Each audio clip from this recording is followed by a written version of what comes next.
الحمد لله نحمده ونستعينه ونستغفره ونؤمن به ونتوكل عليه ونعوذ بالله من شرور أنفسنا ومن سيئات أعمالنا من يهده الله فلا مضل له ومن يضلل فلا هادي له وأشهد أن لا إله إلا الله وأشهد أن محمدا عبده ورسوله فإن خير الحديث كتاب الله وخير الهدي هدي محمد صلى الله عليه وسلم وشر الأمور محدثاتها وكل محدثة بدعة وكل بدعة ضلالة وكل ضلالة في النار. أعوذ بالله من الشيطان الرجيم. وإن خفتم شقاق بينهما فابعثوا حكما من أهله وحكما من أهلها إن يريدا إصلاحا يوفق الله بينهما إن الله كان عليما خبيرا. أما بعد رب اشرح لي صدري ويسر لي أمري واحلل عقدة من لساني يفقهوا قولي رب زدني علما اللهم رب زدني علما آمین. تمام قسم کی تعریف وحدہ لا شریک خالق کائنات مالک ارض و سما کے لیے ہیں، اور لاکھوں کروڑوں درود و سلام ہو سستی اقدس مقدس پر جن کا نام نامی اس میں گرامی محمد اکرم صلی اللہ علیہ وآلہ آلہ وصحبہ وبارک وسلم ہے. وہ ذات مقدسہ مبارکہ مطہرہ کہ رب العزت نے جنہیں رحمت کائنات بنا کر بھیجا، جن کے ذریعے اہل کائنات کی ہدایت و رہنمائی کا بندوبست فرمایا. برادران اسلام، خطبہ مسنونہ کے بعد میں نے سورہ نساء کی ایک آیت آپ لوگوں کے سامنے پڑھی ہے. اس آیت میں اللہ رب العالمین نے ازدواجی زندگی کے تعلق سے میاں بیوی جو ہوتے ہیں ان کی زندگیوں کے تعلق سے ایک اہم تعلیمات کی طرف اشارہ کیا ہے. فرمایا وَإِنْ خِفْتُمْ شِقَاقَ بَيْنِهِمَا فَبَعْثُوا حَكَمًا مِّنْ أَهْلِهِ وَحَكَمًا مِّنْ أَهْلِهَا. اللہ نے فرمایا کہ تمہیں کسی میاں بیوی کی جوڑے کے درمیان اختلاف نظر آئے اور تمہیں اس بات کا اندیشہ ہو کہ اگر میں نے اصلاح نہیں کرائی تو ان دونوں کے درمیان طلاق ہو جائے گا، جدائی کا اندیشہ ہو، تو اللہ نے فرمایا کہ ایسا کرو کہ لڑکے والوں کی طرف سے ایک سمجھدار انسان کو اور لڑکی والوں کی طرف سے ایک سمجھدار انسان کو اصلاح کے لیے بٹھاؤ. پھر فرمایا وَإِن يَزِيدَا إِصْلَاحًا يُوَفِّقِ اللَّهُ بَيْنَهُمَا. اگر وہ اصلاح کی نیت سے بیٹھیں گے، دونوں خاندانوں کے جو سمجھدار انسان ہیں، دونوں گروہ کے اگر سمجھدار انسان اصلاح کی نیت سے بیٹھیں گے تو اللہ نے فرمایا اللہ کی مدد شامل حال ہوگی، اللہ رب العالمین کی توفیق ان کے شامل حال ہوگی اور وہ اپنے گفتگو میں اپنے مقصد میں کامیاب ہوں گے. ان اللہ علیما خبیرا. اللہ رب العالمین ہر بات کو جانتا ہے اور ہر بات سے باخبر ہے. دوستو، ہماری زندگیوں میں جو مصیبتیں آتی ہیں، ہماری زندگیوں میں جو الجھنیں آتی ہیں، ہماری زندگی جو تکلیفوں سے گزرتی ہے، یہ دوستو زندگی کا تکلیفوں سے گزرنا ہی ہے، کیونکہ زندگی نام ہے تکلیفوں کا، زندگی نام ہے الجھنوں کا، زندگی نام ہے دشواریوں کا. ناممکن ہے کوئی یہ کہے کہ میری زندگی میں کوئی تکلیف کوئی دشواری نہیں ہے. دوستو ایسا ہو ہی نہیں سکتا.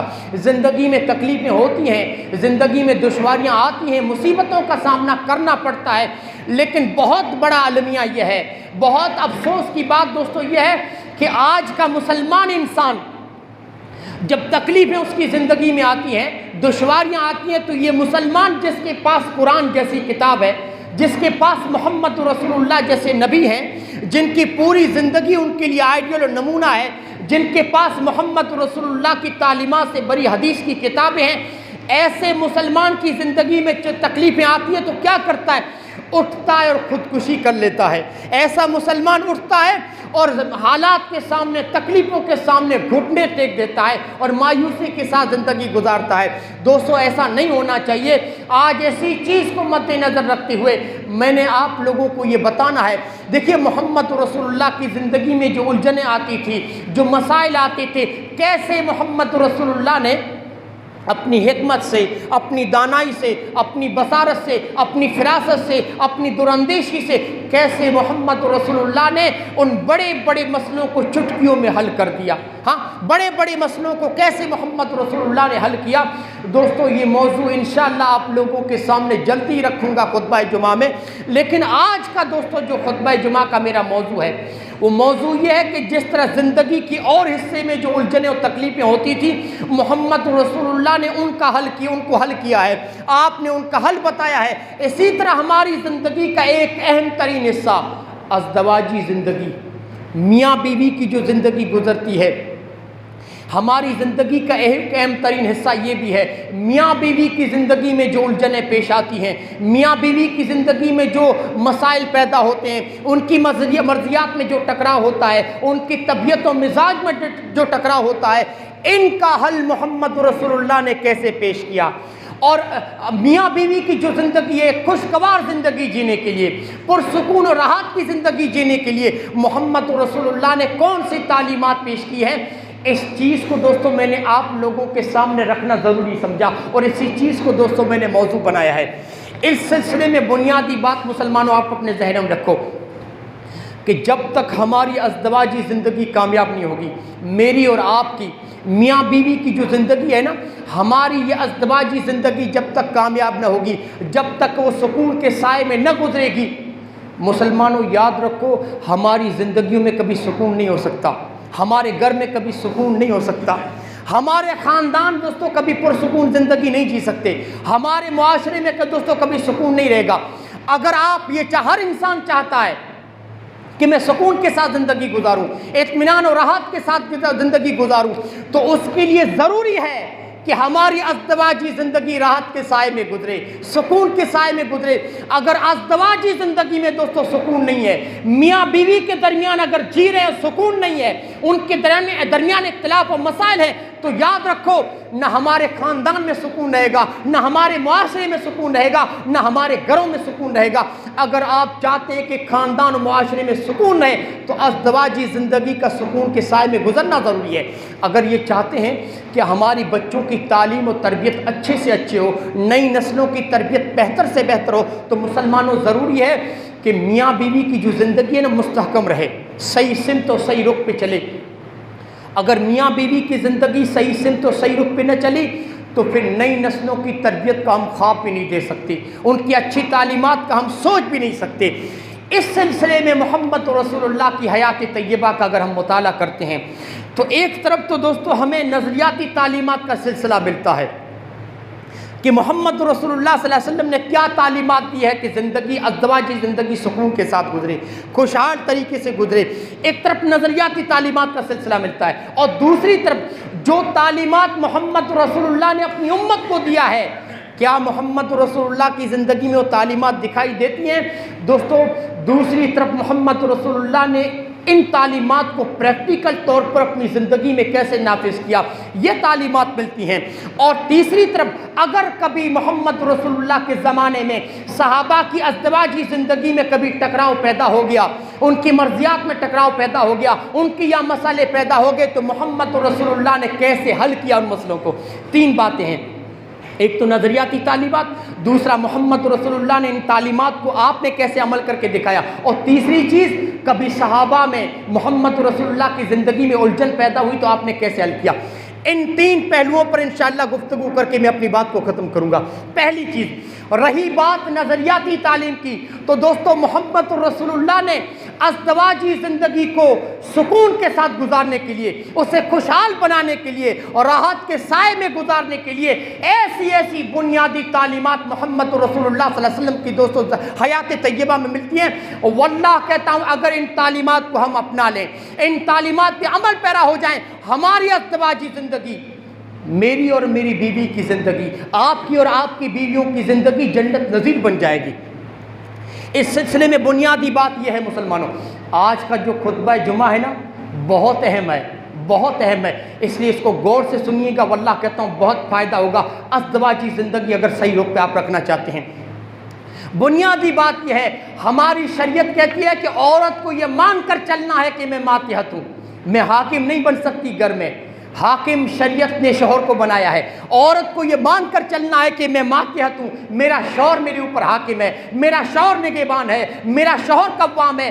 اگر عورت کا مزاج یہ ہے کہ وہ انگلیوں پہ اپنے شوہر کو نچانا چاہتی ہے, وہ یہ چاہتی ہے کہ میرا شوہر میرے ہاتھ تلے رہے, میرا شوہر میرا حکم مانے, میں شوہر کو کہوں بیٹھو تو بیٹھ جائے, چلو تو چلے, میں اپنے شوہر کو انگلیوں پہ نچاؤں, تو عورت کو یاد رکھنا چاہیے کہ ایسی عورت کی ازدواجی زندگی کبھی سکون کے ساتھ نہیں گزر سکتی.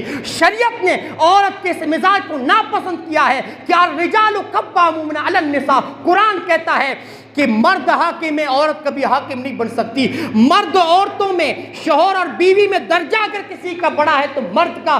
اگر یہ عورت یہ سمجھتی ہے کہ میں حاکم ہوں, میرا درجہ بڑا ہے, تو وہ ازدواجی زندگی کبھی صحیح رخ پہ نہیں چلے گی, کبھی سکون کے ساتھ نہیں گزرے گی. تو عورت کو یہ مان کے چلنا ہے کہ میں ماتحت ہوں. اچھا, پھر قرآن کا دوستو یہ اسلوب دیکھیے, ہماری شریعت کا یہ اسلوب دیکھیے کہ مرد کو اللہ رب العالمین نے حاکم تو بنا دیا, دوسری طرف اللہ رب العالمین نے ہماری شریعت نے یہ سوچا کہ کہیں مرد اپنے اس عہدے کا ناجائز فائدہ نہ اٹھائے, اپنے اس اختیار کا وہ غلط استعمال نہ کرے. اس لیے فوراً محمد رسول اللہ صلی اللہ علیہ وسلم نے کیا فرمایا؟ آپ نے فرمایا ہر مرد کے لیے ضروری ہے کہ عورت کو اس کی کمزوری کے ساتھ قبول کرے, عورت کو اس کی کمزوری کے ساتھ قبول کرے. اگر میں یہ چاہوں کہ میری بیوی کے اندر کوئی ایسی خصلت نہ رہے, کوئی ایسی عادت نہ رہے, شریعت نے کہا کہ غلط ہے. عورت کو جب تم نکاح میں قبول کرتے ہو نا, تو اس کے اندر پائی جانے والی کمزوری کے ساتھ قبول کرو. ہر عورت کے اندر کوئی نہ کوئی خصلت ایسی رہے گی جو تمہیں ناپسند ہے. محمد رسول اللہ صلی اللہ علیہ وسلم نے فرمایا کہ لا یفرق مومن مومنۃ ان کرہ منہا خلقا رضی منہا آخر. آپ نے فرمایا کہ کوئی مرد کسی مومنہ عورت کو کسی ایک خصلت کی وجہ سے, کسی ایک عادت کی وجہ سے ناپسند نہ کرے. آپ نے فرمایا اگر عورت کے اندر ایک خصلت ایسی ہے جو اسے ناپسند ہے, تو اللہ نے کئی ایسی خوبیاں بھی رکھی ہوں گی جو اسے خوش کریں گی, جو مرد کو خوش کریں گی. کیا پتہ چلا کہ عورت کے اندر ہم ایسی خصلت دیکھتے ہیں جو مجھے ناپسند ہے, ہمیں صبر کر کے چلنا. اسی جملوں کو, اسی مفہوم کو لسان نبوت نے دوسرے الفاظ میں یوں بیان فرمایا. آپ نے فرمایا ان المرأۃ خلقت من ذل. آپ نے فرمایا عورت پسلی کی ہڈی سے پیدا کی گئی ہے, یہ پسلی کی ہڈی, اور کسی انسان کی پسلی کی ہڈی سیدھی نہیں رہتی, پسلی کی ہڈی ٹیڑھی رہتی ہے. ویسے ہی محمد رسول اللہ صلی اللہ علیہ وسلم نے فرمایا کہ عورت کے اندر تم یہ چاہو, میں یہ چاہوں کہ عورت 100% ویسی ہو جائے جیسا میں چاہتا ہوں, عورت کے اندر کوئی نقص نہ رہے. محمد رسول اللہ صلی اللہ علیہ وسلم نے فرمایا کبھی نہیں ہو سکتا, ایسا کبھی نہیں ہو سکتا. عورت کو اگر تم سیدھا کرنا چاہو گے, فرمایا ان ذہبت تقیمھا کسرتھا. عورت کو اگر تم 100% سیدھا کرنا چاہو گے, آپ نے فرمایا پسلی کی ہڈی کو اگر کوئی سیدھا کرنا چاہے تو ٹوٹ جائے گی, کبھی سیدھی نہیں ہوگی. عورت کو اگر پورا کوئی سیدھا کرنا چاہے, محمد رسول اللہ نے فرمایا رشتہ ٹوٹ جائے گا, رشتہ ختم ہو جائے گا. لیکن 100% عورت کبھی سیدھی نہیں ہو سکتی. تو کیا کرنا ہے؟ ہمیں اس کی کمزوری کو قبول کرنا ہے. اس کے اندر ایک اگر ایسی خصلت ہے جو مجھے ناپسند ہے, مجھے صبر کرنا ہے. ہاں دیکھیے, زندگی کو اللہ نے امتحان بنایا. فرمایا وَجَعَلْنَا بَعْضَكُمْ لِبَعْضٍ فِتْنَةً. اللہ نے فرمایا کہ زندگی ایک امتحان ہے. کیسے میں آزماتا ہوں تم لوگوں کو؟ میں تم لوگوں کو ایک دوسرے کے ذریعے آزماتا ہوں. اللہ میری آزمائش تم لوگوں سے کرتا ہے, تم لوگوں کی آزمائش مجھ سے کرتا ہے. شوہر کی آزمائش بیوی سے, اور بیوی کا امتحان شوہر سے لیتا ہے. اگر میری بیوی کے اندر ایسی عادت ہے جو مجھے ناپسند ہے, وہاں اللہ مجھے آزمانا چاہتا ہے کہ دیکھوں میرا بندہ اپنی بیوی سے کیسا معاملہ کرتا ہے. یہاں میرے صبر کا امتحان ہے, یہاں میرے اخلاق کا امتحان ہے. اسی لیے لسان نبوت محمد رسول اللہ صلی اللہ علیہ وسلم نے فرمایا خیرکم لأہلہ وانا خیرکم لأہلی. آپ نے فرمایا تم میں بہتر وہ ہے جو اپنی بیوی کے لیے بہتر ہو, اپنے گھر والوں کے لیے بہتر ہو, اپنے بچوں کے لیے بہتر ہو. اور لوگوں اس معیار پہ اگر دیکھا جائے تو وانا خیرکم لأہلی, میں تم تمام لوگوں میں اپنے گھر والوں کے لیے بہتر ہوں. اور حجۃ الوداع کے موقع پر محمد رسولullah صلی اللہ علیہ وسلم کی وہ تاریخی تقریر، آپ کا وہ تاریخی خطاب جس میں ایک ایک جملے کی حیثیت وصیت کی تھی، اس خطاب میں آپ نے لوگوں سے کہا تھا استوصوا بالنساء خیرا، استوصوا بالنساء خیرا، اے لوگوں اپنی بیویوں کے تعلق سے، ازدواجی زندگی کے تعلق سے میرے خیر کی وصیت کو قبول کرو، عورتوں کے ساتھ اچھا سلوک کرو، عورتوں کے ساتھ اچھا سلوک کرو۔ بہرحال ایسی نظریاتی تعلیمات آپ کو بہت ملیں گی، اگر ان تعلیمات پہ ہم عمل پیرا ہو جائیں تو ہماری ازدواجی زندگی جنت نظیر بن سکتی ہے۔ اچھا، محمد رسول اللہ نے ان تعلیمات کو پریکٹیکل طور پر اپنی زندگی میں کیسے نافذ کیا؟ کیا جو حکم آپ نے اپنی امت کو دیا ہے، کیا اس بات پر محمد رسول اللہ نے خود عمل کیا ہے؟ واللہ کہتا ہوں جو تعلیمات آپ نے اپنی امت کو دی ہے، جن تعلیمات کی طرف آپ نے اپنی امت کو اشارہ کیا ہے، اگر محمد رسول اللہ کی حیات طیبہ کو آپ پڑھیں، محمد رسول اللہ کی زندگی کو دوستو آپ پڑھنے جائیں تو وہ تمام تعلیمات مجسم عملی نمونے کے طور پر محمد رسول اللہ کی زندگی میں نظر آتی ہے۔ واللہ کہتا ہوں اس چشم فلک نے محمد رسول اللہ سے بہتر شور نہیں دیکھا، اس دنیا نے محمد رسول اللہ جیسا مثالی شور نہیں دیکھا۔ لوگوں، محمد رسول اللہ کی زوجیت میں 11 ازواج مطہرات تھی، 11 بیویاں تھی محمد رسول اللہ کی زندگی میں، 9 بیویاں آپ کی زوجیت میں آئی، اور جب 9 سوکنیں ایک ساتھ جمع ہوتی ہیں لوگوں کیا الجھنیں پیدا نہیں ہوتی، کس نے مسئلے نہیں پیدا ہوتے۔ لیکن تاریخ اٹھا کر دیکھیے، حدیث کی کتابیں اٹھا کر دیکھیے کہ محمد رسول اللہ نے ان ازواج کے درمیان رہ کر وہ مثالی شوہر کی حیثیت سے وہ مثالی کردار ادا کیا ہے، وہ مثالی شوہر کا کردار ادا کیا ہے کہ زندگی بھر کسی ام المومنین پر آپ نے ہاتھ نہیں اٹھایا۔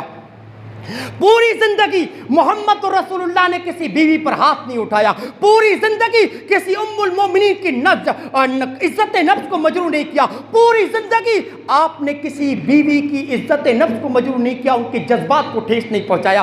واللہ کہتا ہوں ازواج مطہرات ام المومنین کی عمر کے تقاضوں کا اتنا لحاظ، ان کی خواہشات کا اتنا لحاظ، ان کی جائز تمناؤں کا اتنا لحاظ کہ آپ سید الانبیاء ہیں، آپ سید البشر ہیں، آپ پوری اولاد آدم کے سردار ہیں، تمام انبیاء کے سردار ہیں، لیکن غور تو کیجئے محمد رسول اللہ کے گھر میں 9 سال کی عائشہ ہے، کم سن ایک لڑکی ہے جو آپ کی زوجیت میں آپ کی بیوی بن کے آئی ہے۔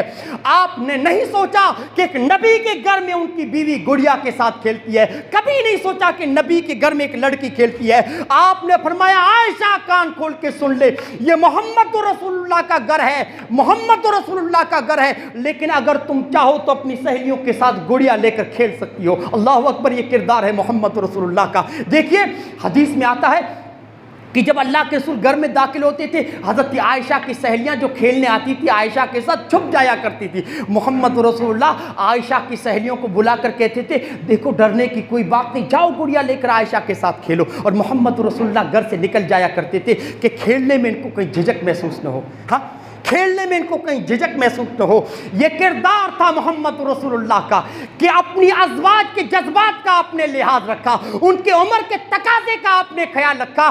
حبشی لوگ مسجد میں کھیل کے کرتب دکھا رہے تھے، ہاں تیروں کے ساتھ نیزوں کے ساتھ حبشی لوگ مسجد نبی میں کھیل پیش کر رہے تھے۔ حضرت عائشہ کی خواہش تھی کہ مجھے یہ کھیل دیکھنا ہے۔ محمد رسول اللہ صلی اللہ علیہ وسلم حضرت عائشہ کو لے کر چلے اور آپ دروازے پر کھڑے ہو گئے اور اپنی چادر میں حضرت عائشہ کو چھپا لیا۔ حضرت عائشہ نے محمد رسول اللہ کے کندھے پہ سر رکھ کے ان حبشیوں کے کھیل کو دیکھا۔ حضرت عائشہ کہتی ہے میں کم سن لڑکی تھی۔ اس حدیث کی تشریح میں محدثین نے لکھا ہے، ذرا سوچئے عائشہ کی عمر 9 سال ہے، 9 سال کی کم سن لڑکی، اس کو شعور بھی نہیں ہوتا کہ میں کس قدر کھیل میں مگن ہوں، ہاں میرے ساتھ کھڑے ہونے والے نبیوں کے سردار ہیں، اسے کیا پتا اس بات کا۔ محدثین نے اس حدیث کی تفسیر میں لکھا ہے کہ پتہ نہیں کتنی دیر تک حضرت عائشہ نے حبشیوں کے کھیل کو دیکھا ہوگا۔ اس حدیث کو بیان کرتے ہوئے حضرت عائشہ کہتی ہے کہ لوگوں میں کھیل دیکھ کر تھک گئی، پتہ نہیں میں کتنی دیر کھڑی تھی، جب تک میں وہاں سے نہ ہٹی، جب جب تک میں نہ تھکی محمد رسول اللہ وہاں سے نہیں ہٹے. محمد رسول اللہ برابر وہاں پر کھڑے رہے میرے لیے تاکہ میں کھیل کو دیکھ سکوں. اس قدر میرے عمر کے تقاضے کا خیال رکھا. اس حدیث کو بیان کرنے کے بعد ہماری اور آپ کی ماں ام المؤمنین عائشہ بیان کرتی ہے کہ فقدروا قدر الجاریۃ الحدیثۃ السن الحریصۃ علی اللہ. او دنیا کے شوہروں، یہ محمد رسول اللہ ہے. یہ محمد رسول اللہ کا کردار تھا میرے ساتھ، یہ محمد رسول اللہ کا اخلاق تھا میرے ساتھ کہ میرے جذبات کا اس قدر خیال رکھا کہ جب تک میں نے کھڑے ہو کے محمد رسول اللہ کے ساتھ کھیل دیکھا، محمد رسول اللہ میرے لیے کھڑے رہے. یہ محمد رسول اللہ صلی اللہ علیہ وسلم کا کردار تھا. حضرت عائشہ کہتی ہے کہ ایک موقع پر محمد رسول اللہ صلی اللہ علیہ وسلم کے ساتھ میں کسی غزوے میں روانہ ہوئی. اللہ کے رسول غزوے کے لیے جاتے تھے تو قرآن اندازی کرتے تھے، چٹھیاں اڑاتے تھے. جس بیوی کا نام آتا ان کو ساتھ میں لے کر جایا کرتے تھے. حضرت عائشہ کہتی ہے میں خوش قسمت تھی، میرا نام نکلا اس چٹھی میں. اللہ کے رسول مجھے لے کے گئے. حضرت عائشہ کہتی ہے وہاں پر اللہ کے رسول کس قدر ان کی خواہش، ان کی جائز خواہشات کا اپنے خیال رکھا، کس قدر اپنائیت کا احساس دیا کہ چلو عائشہ آج دوڑتے ہیں، آج ریس لگاتے ہیں کہ کون زیادہ تیز دوڑتا ہے. اللہ کے رسول عائشہ سے کہہ رہے ہیں وہ ایک کم سن لڑکی ہے. ہاں، اسی لیے محدثین اور علماء کا کہنا ہے کہ جب عورت تمہارے پاس آتی ہے نا، تمہاری زوجیت میں کوئی لڑکی آتی ہے نا نکاح میں، تو کبھی اسے باپ کا پیار چاہیے، کبھی بیوی کا پیار چاہیے، کبھی اسے سہیلیوں کا پیار چاہیے. کو جس قدر وہ پیار مانگے، باپ کا اگر پیار مانگتا ہے تو باپ کا پیار دیجئے، بھائی کا اگر پیار مانگتی ہے تو بھائی کا، اور شوہر کا اگر محبت مانگتی ہے، شوہر کا پیار مانگے تو شوہر کا پیار اسے ملنا چاہیے. کہا عائشہ چلو آج دوڑ لگاتے ہیں، کون زیادہ تیز دوڑتا ہے. حضرت عائشہ کہتی ہے میں تو ہلکی پھلکی تھی. ہاں، میں تو ہلکی پھلکی تھی، میں دوڑی رسول اللہ کے ساتھ، میں آگے نکل گئی، میں جیت گئی، اللہ کے رسول پیچھے رہ گئے. ایک مرتبہ پھر کسی غزوے میں محمد رسول اللہ کے ساتھ میرا نکلنا ہوا تو آپ نے فرمایا عائشہ چلو آج پھر دوڑتے ہیں. ہاں، حضرت عائشہ کہتی اس وقت تو میں ہلکی پھلکی تھی لیکن اب میرا جسم بھاری بھرکم تھا، کافی موٹی ہو گئی تھی میں. اس بار میں محمد رسول اللہ کے ساتھ دوڑنے لگی، محمد رسول اللہ مجھ سے آگے نکل گئے. آپ نے فرمایا عائشہ کوئی بات نہیں، میری یہ جیت تمہاری اس جیت کے بدلے میں جو تم مجھ سے جیتی تھی، معاملہ برابر ہو گیا، بات برابر ہو گئی. یہ کردار ہے جناب محمد رسول اللہ صلی اللہ علیہ وسلم کا. اسی لیے حضرت عائشہ نے کہا دنیا کے شوہروں، محمد رسول اللہ نے میری عمر کا اس قدر لحاظ رکھا، میری جذبات اور میری جائز تمناؤں کا اس قدر خیال رکھا ہے. تمہارے لیے بھی ضروری ہے کہ تمہاری زوجیت میں اگر کم سے لڑکی آ جائے تو تم ان کی جائز تمناؤں کا خیال رکھو، ان کی جائز جو جذبات ہیں ان کا خیال رکھو. یہ تمہارے لیے بھی ضروری بنتا ہے. لوگوں، مسئلے پیدا ہوتے ہیں، مسئلے کا پیدا ہونا بڑی بات نہیں ہے، مسئلے ہر جگہ پیدا ہوتے ہیں. طبیعتیں اللہ نے کچھ اس طرح کی بنائی ہیں، مزاج کچھ اللہ رب العالمین نے ہم لوگوں کا اس طرح بنایا ہے. اللہ نے فرمایا، جیسے کہ میں نے کہا، اللہ نے فرمایا وَجَعَلْنَا بَعْضَكُمْ لِبَعْضٍ فِتْنَةً، ہم ایک دوسرے کے ذریعے تم لوگوں کو آزماتے ہیں. کبھی شوہر کا امتحان بیوی سے لے رہے ہیں اور کبھی بیوی کا امتحان شوہر سے لے رہے ہیں. ویسے ہی میاں بیوی کتنے نیک کیوں نہ ہوں، کہیں نہ کہیں طبیعتوں میں ٹکراؤ پیدا ہو ہی جاتا ہے. میاں بیوی کتنے دیندار کیوں نہ ہوں، کہیں نہ کہیں دوستوں مسئلہ پیدا ہو ہی جاتا ہے. میاں بیوی کتنے دوستوں اعلیٰ اخلاق کے مالک کیوں نہ ہوں، کہیں نہ کہیں دوستوں مرضیات میں ٹکراؤ ہو ہی جاتا ہے. تو شریعت یہ کہتی ہے اگر ٹکراؤ پیدا ہو جائے تو محمد رسول اللہ صلی اللہ علیہ وسلم کی حیات طیبہ کو پڑھ لو، محمد رسول اللہ صلی اللہ علیہ وسلم کی زندگی کو پڑھنے کی ضرورت ہے. مسئلے پیدا ہوں گے لیکن دوستوں خاندانوں کے بڑوں کی یہ دوستوں ذمہ داری ہے کہ مسئلے کو فوراً ختم کریں. مسئلے پیدا ہوں گے دوستوں لیکن مسئلے کا حل بھی اگر آپ دیکھیں شریعت کے اندر موجود ہے. کیسے حل کرتے تھے محمد رسول اللہ مسائل کو؟ ایک مرتبہ اللہ کے رسول حضرت عائشہ کے گھر میں داخل ہوئے. آپ نے فرمایا حضرت فاطمہ کے گھر میں داخل ہوئے، اپنی بیٹی کے گھر میں. کہا فاطمہ علی کہاں ہے؟ کہا اللہ کے رسول علی کی اور میری کسی بات پہ تکرار ہو گئی، کسی بات میں علی کی اور میری بحث ہو گئی. علی مجھ سے ناراض ہو کے گھر سے نکل گئے ہیں، علی مجھ سے ناراض ہو کے گھر سے نکل گئے ہیں. دیکھیے حضرت علی محمد رسول اللہ کے داماد ہیں، حضرت فاطمہ محمد رسول اللہ کی بیٹی ہیں. حضرت علی اور فاطمہ کی مرضیات میں جب ٹکراؤ ہو رہا ہے، ان کے درمیان جب مسئلے پیدا ہو رہے ہیں، ان کے درمیان جب الجھنیں پیدا ہو رہی ہیں، تو لوگوں کون سا جوڑا بچ سکتا ہے؟ ہاں، کون سے میاں بیوی بچ سکتے ہیں جھگڑے سے؟ جھگڑا ہوگا مسئلے پیدا ہوں گے، الجھنیں پیدا ہوں گی، لیکن خاندان کے بڑے لوگوں کی ضرورت ہے، معاشرے کے اہل علم کی دوستو ذمہ داری ہے، معاشرے میں جو صاحب اثر و رسوخ ہیں، مالدار ہیں، جو گاؤں کے مکھیا ہیں، ان کی ذمہ داری بنتی ہے کہ مسئلے کو دبائیں، مسئلے کو ختم کریں اور میاں بیوی کو جوڑیں، ان کے درمیان صلح پیدا کریں۔ خاندان کے بڑے لوگوں کی دوستو ذمہ داری ہے۔ اللہ کے رسول اپنے صحابی سے کہا ذرا دیکھ آؤ میرے داماد کہاں ہیں، ذرا دیکھ کے آؤ میرے داماد کہاں ہیں۔ کہا اللہ کے رسول آپ کے داماد علی مسجد میں سو رہے ہیں، آپ کی مسجد میں سو رہے ہیں۔ اللہ کے رسول دوڑے دوڑے حضرت علی کے پاس گئے۔ اس وقت مسجد نبی میں قالینیں نہیں تھی، چٹائیاں نہیں تھی، حضرت علی دھول پر مٹی پر سو رہے ہیں اور جسم مبارک سے ان کے جسم سے کپڑا ہٹا ہوا ہے اور مٹی ہے نا جو مسجد نبی کی حضرت علی کے جسم پہ لگی ہوئی ہے۔ محمد رسول اللہ پیار سے اپنے داماد علی کے پاس بیٹھے اور پیار سے اس مٹی کو ہٹا رہے ہیں اور کہہ رہے ہیں کم یا ابا تراب، کم یا ابا تراب، او مٹی میں ملے ہوئے آدمی اٹھو اٹھو اٹھو۔ ہاں کچھ نہیں پوچھا کہ کس بات پہ جھگڑا ہوا، نہ حضرت فاطمہ سے پوچھا کہ کس بات پہ جھگڑا ہوا، نہ علی سے پوچھا کہ کس بات پہ جھگڑا ہوا، صرف محبت برے دو الفاظ، کم یا ابا تراب، کم یا ابا تراب، چلو میرے ساتھ فاطمہ کے گھر پہ۔ فاطمہ کے گھر پہ لے گئے۔ دیکھیے محمد رسول اللہ نے فاطمہ سے کبھی مسئلے کی تفصیل میں جانے کی ضرورت نہیں ہوتی، مسئلے کو کھودنے کی ضرورت نہیں ہوتی۔ محمد رسول اللہ کا علی کے پاس جانا، محبت برے الفاظ میں خطاب کرنا، کم یا ابا تراب، کم یا ابا تراب، علی کے زخموں کے لیے محمد رسول اللہ کی محبت برے الفاظ زخم بن گئے، ان کے زخموں کے لیے مرہم بن گئے۔ حضرت فاطمہ خوش ہو گئی، حضرت علی خوش ہو گئے۔ روایات میں کہیں نہیں آتا، روایات میں کہیں نہیں آتا کہ محمد رسول اللہ نے پھر کسی سے پوچھا ہو کہ بتاؤ علی تم کس بات پہ ناراض ہوئے، بتاؤ فاطمہ تم کس بات پہ ناراض ہوئی، روایات میں کہیں نہیں آتا۔ محمد رسول اللہ کا چل کر جانا ہی کافی ہو گیا، محبت برے الفاظ میں بات کرنا کافی ہو گیا۔ دوستو محمد رسول اللہ کی یہ تعلیم، محمد رسول اللہ کی زندگی کا یہ واقعہ بتاتا ہے کہ کبھی کبھار دوستو جو معاشرے کے اہل علم ہوتے ہیں، معاشرے کے جو صاحب اثر و رسوخ ہوتے ہیں، خاندان کے عزت دار اور سمجھدار انسان ہوتے ہیں، اگر میاں بیوی کے پاس چل کر جائیں نا تو معاملہ ہی ختم ہو جائے گا۔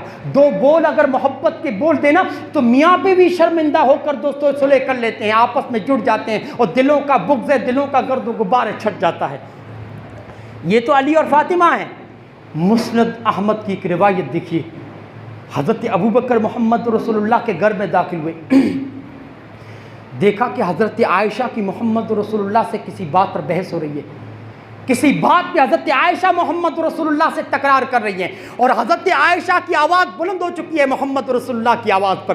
حضرت ابوبکر کو یہ دیکھ کر کہ محمد رسول اللہ کی شان میں گستاخی ہو رہی ہے، حضرت ابوبکر کو یہ دیکھ کر غصہ آ گیا کہ عائشہ بلند آواز سے محمد رسول اللہ سے بات کر رہی ہے، مارنے کے لیے لپکے۔ روایات میں آتا ہے حضرت ابوبکر تھپڑ مارنے کے لیے عائشہ کو لپکے۔ وہ ہماری اور آپ کی ماں ہے لیکن ابوبکر کی بیٹی ہے، ابوبکر کی بیٹی ہے۔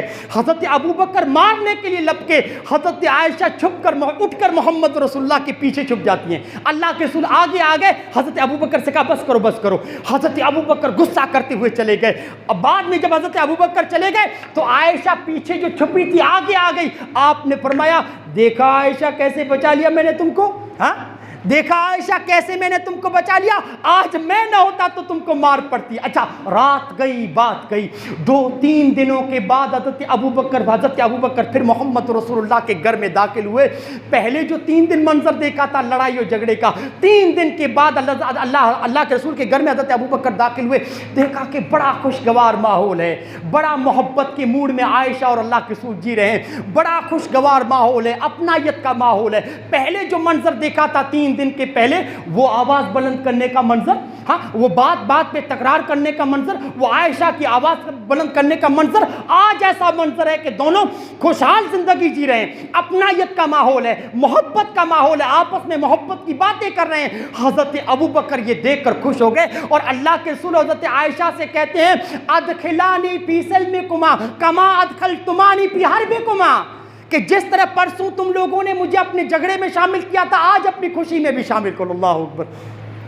یہ محمد رسول اللہ کا اخلاق ہے کہ جس طرح پرسوں مجھے تم لوگوں نے اپنے جھگڑے میں شامل کیا نا، آج مجھے اپنے خوشیوں میں بھی شامل کر لو۔ محمد رسول اللہ نے فرمایا ابو بکر قد فعلنا، آ جاؤ ہماری گھر کی خوشیوں میں تم بھی شریک ہو سکتی ہو۔ لوگوں یہ محمد رسول اللہ کا کردار تھا۔ واللہ کہتا ہوں اس چشمے فلک نے محمد رسول اللہ جیسا مثالی شوہر نہیں دیکھا، اور دنیا میں محمد رسول اللہ سے بہتر شوہر کسی خاتون کو نہیں ملا ہوگا کہ آپ امام الانبیاء ہیں لیکن بیویوں کو اجازت دیتے ہیں، بیویوں کو حق دیتے ہیں کہ میری کسی بات پر تم بھی غصہ ہو سکتی ہو۔ آپ نے عائشہ سے کہا تھا عائشہ خوب جانتا ہوں کہ تم کب ناراض ہوتی ہو اور کب خوش ہوتی ہو۔ کہا اللہ کے رسول آپ کو کیسے پتا چل جاتا ہے؟ کہا عائشہ جب تم مجھ سے خوش ہوتی ہو تو کہتی ہو ربی محمد کے رب کی قسم، اور جب تم مجھ سے ناراض ہوتی ہو تو کہتی ہو ربی ابراہیم کے رب کی قسم۔ اور عائشہ جب تم یہ کہتی ہو کہ محمد کے رب کی قسم تو سمجھ جاتا ہوں کہ مجھ سے خوش ہو،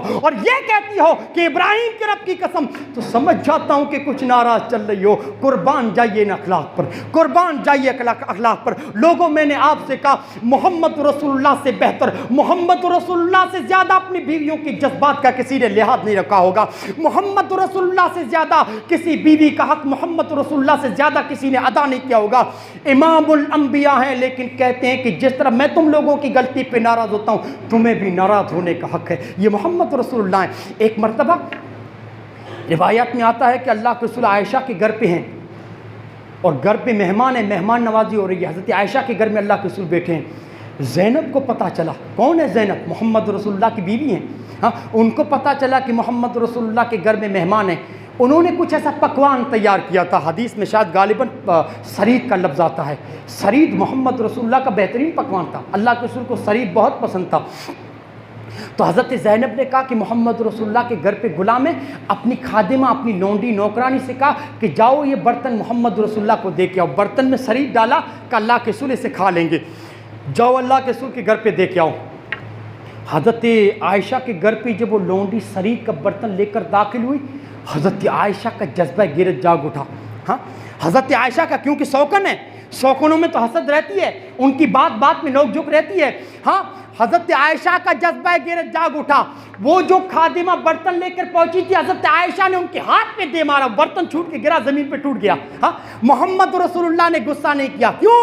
کیونکہ سوکنوں کی غیرت کا مسئلہ ہے۔ سوکنوں میں ہوتا ہے نا ہاں کہ محمد رسول اللہ میرے گھر پہ اور اس بیوی نے کھانا بھیجا ہے، کہیں محمد رسول اللہ کے دل میں ان کی محبت زیادہ نہ ہو جائے۔ ہاں عائشہ نے ان کے ہاتھ پہ دے مارا، برتن چھوٹ کے زمین پر گرا، ٹوٹ گیا۔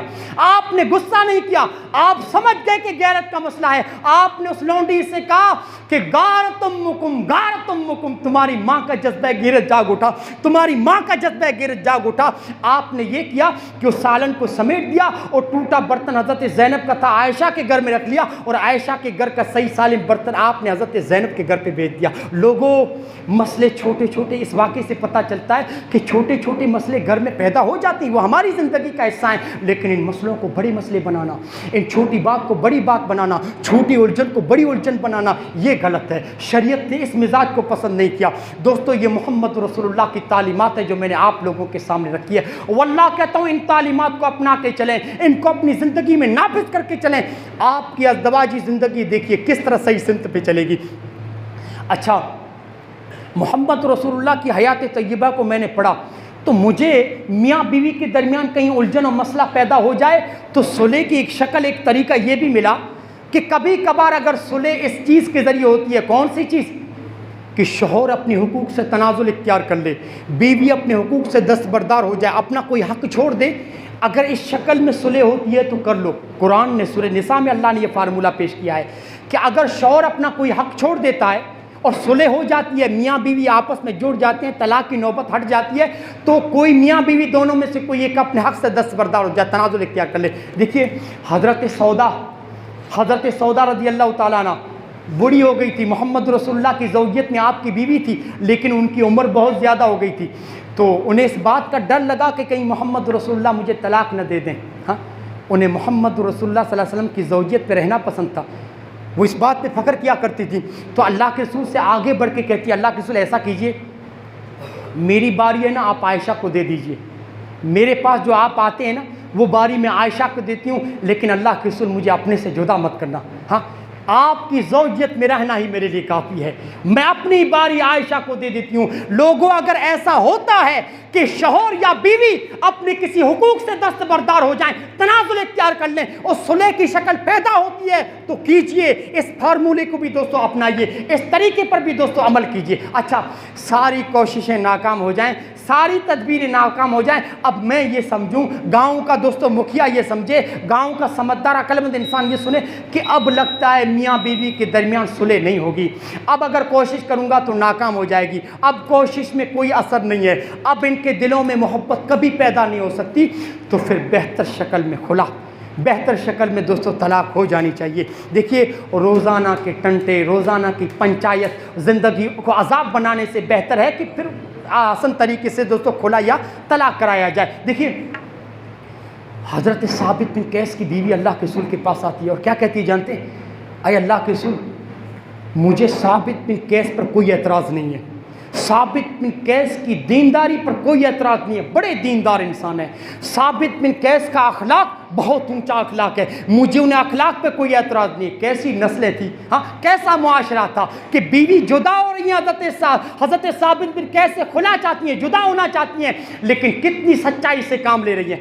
آج میاں بیوی جدا ہوتے ہیں، طلاق ہوتا ہے، خلا ہوتا ہے، تو کتنے ایک دوسرے پہ الزام لگاتے ہیں، تو ایسی ہے، تو ایسی ہے، وہ کہتی ہے تو ایسا ہے، تو ایسا ہے، ہزاروں جھوٹ بول کے تہمتیں لگا کے الگ ہوتے ہیں۔ واللہ کیسی بہتر نسلیں تھیں، ہاں، کیسے محمد رسول اللہ نے نسلوں کی تربیت کی تھی۔ کہ اللہ کے رسول ثابت بن قیس کی دینداری واللہ کوئی اعتراض نہیں ہے، بڑے دیندار، بڑے نیک و متقی انسان ہے، ان کا اخلاق بڑے اونچے اخلاق کے مالک ہیں، لیکن کیا کروں، ثابت بن قیس کی بغض میرے دل میں بیٹھ گیا ہے، ان سے نفرت ہو گئی ہے اللہ کے رسول، تھوڑی کراہت میرے دل میں ثابت بن قیس کے لیے بیٹھ گئی ہے۔ اے اللہ کے رسول، بیوی ہونے کے تعلق سے ان کے جو میرے اوپر حقوق ہیں وہ حقوق ادا نہیں کر سکوں گی۔ اے اللہ کے رسول، اسلام پر رہتے ہوئے شوہر کی ناشکری کروں، یہ مجھے بات پسند نہیں ہے، کھلا کرا دیجئے، ہم دونوں کو جدا کر دیجئے۔ اللہ کے رسول نے ثابت بن قیس کی بیوی سے کہا، اچھا، ثابت بن قیس نے جو تم کو باغیچہ دیا ہے نا مہر میں، وہ واپس دینا پڑے گا۔ خلا اگر عورت کراتی ہے، چاہتی ہے کہ میں مرد سے الگ ہونا چاہتی ہوں، تو مہر دینی پڑے گی، وہ جو نکاح کے وقت مرد نے مہر دیا تھا نا، 5,000 10,000 واپس کرنا پڑے گا۔ اللہ کے رسول نے ثابت بن قیس کی بیوی سے کہا کہ وہ باغیچہ واپس کرنا پڑے گا۔ حضرت ثابت بن قیس کی بیوی نے کہا، نام و زیادہ، اے اللہ کے رسول، باغیچہ بھی دوں گی، کچھ اور مانگتے تو اور بھی دینے کے لیے تیار ہوں، لیکن الگ ہونا چاہتی ہوں۔ اللہ کے رسول نے ثابت بن قیس کو بلایا کہ باغیچہ لے لو اور ان کو طلاق دے دو۔ کھلا میں بھی ایک طلاق بولنی پڑتی ہے۔ تو دوستوں، میری تقریر کا خلاصہ یہ ہے، آج لوگوں کے درمیان یہ شوق ہے کہ گلی نکڑ پہ مسجدیں بناؤں، گاؤں گاؤں میں مسجدیں بناؤں، لیکن دوستو میری ایک نصیحت کو یاد رکھنا، تم مسجدیں ضرور بناؤ، لیکن مسجدوں کے اندر فیملی کاؤنسلنگ سینٹر ہونا چاہیے، مسجدوں کے اندر فیملی کاؤنسلنگ سینٹر ہونا چاہیے، اور اس سینٹر کے اندر قانون دان بھی ہونے چاہیے، معاشرے کے علم والے انسان بھی ہونے چاہیے، ہمارے معاشرے کا مالدار صاحب اثر و رسوخ بھی ہونا چاہیے۔ تینوں گروہ کو جمع ہو کر معاشرے میں جن میاں بیوی کے درمیان جدائی چل رہی ہے، جن میاں بیوی کے درمیان اختلاف الجھنیں چل رہی ہے، قرآن و حدیث کی روشنی میں ان کو مسجد میں بلا کر ان کے مسئلے کو حل کرنا چاہیے۔ لوگوں میں بڑے دعوے کے ساتھ کہتا ہوں کہ آج معاشرے میں کتنے ایسے لوگ ہیں، کتنی ایسی لڑکیاں ہیں جو گھر بیٹھی ہوئی ہیں شوہروں سے ناراض ہو کے، اور کتنے ایسے شوہر ہیں جو بیویوں کو چھوڑ کے بیٹھے ہیں، حالانکہ طلاق نہیں ہوئی ہے، صرف دوستو غصے میں ناراضگی کے طور پر بیٹھے ہوئے ہیں۔ لوگوں، آپ لوگوں کو آگے بڑھنے کی ضرورت ہے، مسجدوں میں فیملی کاؤنسلنگ سینٹر کھولنے کی ضرورت ہے، اور صرف مسجدوں میں نہیں، گلی کے ہر کونے کونے پہ ہونا چاہیے، جہاں قرآن و حدیث کی روشنی میں ہم خاندانوں کو جوڑیں، میاں بیوی کو جوڑیں، ہم ویران خاندانوں کو آباد کریں۔ لوگوں، آج نفرت کے سوداگر بہت ہیں، نفرتوں کے سوداگر بہت ہیں، جو میاں بیوی کے درمیان اور زہر ڈالتے ہیں اور ان کو جدا کرنے کی کوشش کرتے ہیں۔ میں آپ سے کہتا ہوں، آپ محبت کے علم بردار بن کے آگے اٹھیے، آگے بڑھیے، تھوڑا ان کے درمیان صلح کرانے کی کوشش کیجئے، میاں بیوی کو جوڑنے کی کوشش کیجئے۔ دوستو، بہت مبارک آپ لوگوں کا قدم ہوگا، واللہ اس پہ اجر بھی ایسا ہے کہ جس کے کوئی شمار نہیں۔ اتنی نیکیاں ہیں کہ کسی میں صلح کرانا، کسی کو جوڑنا، ویران خاندان کو، برباد خاندان کو آباد کرنا، واللہ کہتا ہوں اجر عظیم کے آپ مستحق ہوں گے۔ دعا کرتا ہوں باری اللہ سے رب العالمین اس کام میں ہمیں بڑھ چڑھ کر حصہ لینے کی توفیق دے، اس صلح کے کام میں رب العالمین بڑھ چڑھ کر حصہ لینے کی توفیق دے، اور شوہر ہونے کے اعتبار سے میری بیوی کی یا آپ کی بیویوں کے جو بھی حقوق آپ پر ہیں، رب العالمین حقوق کو ادا کرنے کی توفیق دے، ان حقوق کو کما حق کو ادا کرنے کی توفیق دے، اور ہماری ازدواجی زندگی میں میری بیوی کے ذہن میں یا میری بیوی کے دل میں یا میرے دل میں شیطان جو بھی وسوسے ڈالتا ہے، ہماری ازدواجی زندگی میں شیطان کی جو چالیں ہیں، جو وسوسے ہیں، رب العالمین ان وسوسوں سے، ان چالوں سے ہم سب کو محفوظ فرمائے، آمین ثم آمین۔ السلام علیکم ورحمۃ اللہ وبرکاتہ۔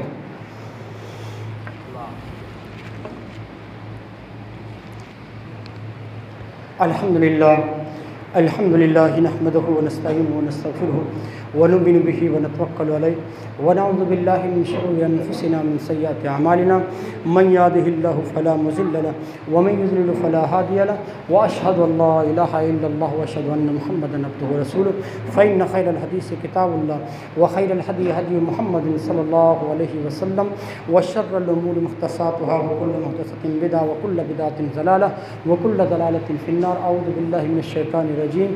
ان اللہ یأمرکم بالعدل والإحسان وإیتاء ذی القربى وینہی عن الفحشاء والمنکر والبغی یعظکم لعلکم تذکرون۔ اذکروا اللہ یذکرکم ویستجب لکم ولتعالی اولی اجل واللہ یعلم ما تصنعون۔